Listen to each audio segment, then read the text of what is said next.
Pred vyše 100 rokmi sa Kremnicou začala šíriť zvláštna povera.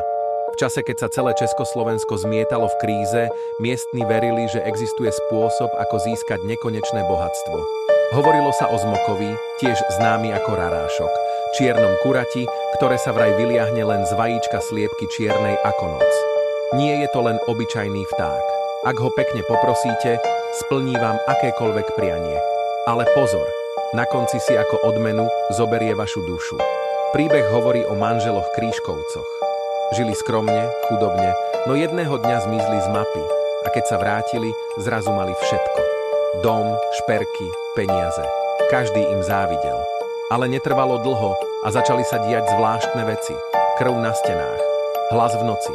Ich dieťa sa narodilo mŕtve a susedia prisahali, že v ich dome počuli kikiríkanie kohúta o polnoci. Jedného rána boli Krížkovci nájdení mŕtvi. Bol to len výmysel? Alebo skutočný prípad temného paktu?